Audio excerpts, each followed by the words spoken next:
Kari Lake continues to top herself with vile, bonkers, fill in the blank statements. Now, here she does it again as she's trying to challenge the election results in Arizona. And it's horrifying. I do want people, Steve, in your audience to understand that we are working incredibly hard behind the scenes. People are saying, why haven't we seen more? What are you doing? There's a process, there's state statute that we have to follow, and we are doing that. But we feel very confident in our case, and I have not given up one scintilla of the fight I have in me. Somebody said, Kari, you're fearless. And I said, I guess I'm fearless, right? I'm sorry. Pause for a second. If you watched The Office, that was just like when Michael, I can't remember the exact context, but something like, am I a hero? Yes. It was like that.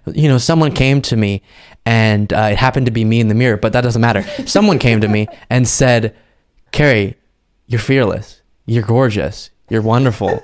You impress me every day. And I said, listen, it's not me. No, you're right. Yeah, I am.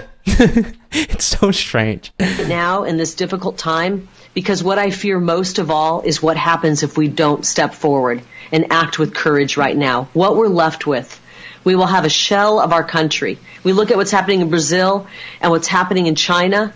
We'll be looking a lot like China. And I'm not talking about the protests happening now. I'm talking about we'll be enslaved by a globalist system if we don't stand up right now. This is our moment. This is our true moment right now in our history. We will be enslaved by the globalist system.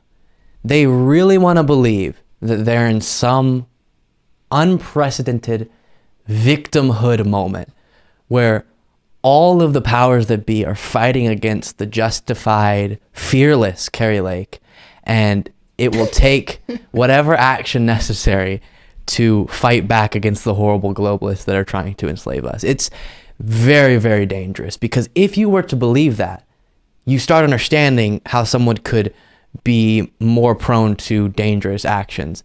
And then here's her saying that she's on a mission from God to save us from the globalists. God never said this was going to be easy, Charlie, but he put us here. He also didn't say you were going to win. Here at this moment for a reason. He doesn't make mistakes. He knows that we are the people to fight through this and save our country. I truly believe that. This is not hyperbole. And I think that this election went down the way it did to wake up people. It is our moment right now, Charlie, to prove that we love this country, to prove that we're in it for the fight. Look at Brazil. Look at China. If we don't stand up right now, we will become China. And I'm not talking about these heroic people in China. I'm talking about we will become slaves, because globalism, that's what it has in mind for us.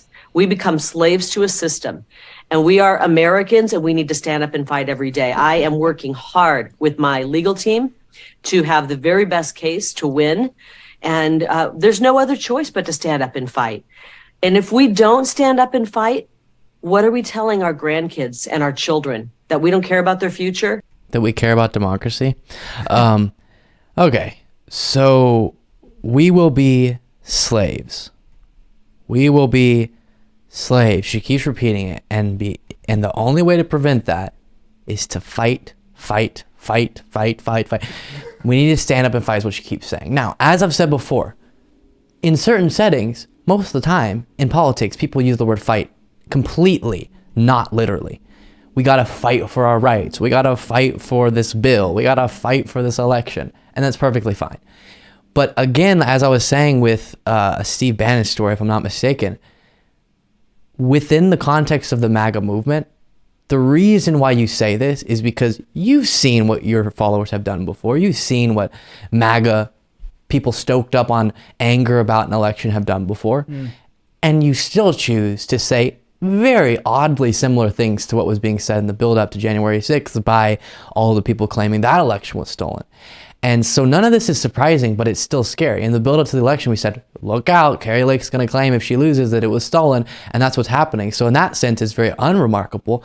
But in the sense of this going against everything that our democracy was built to do, very, very remarkable and very scary.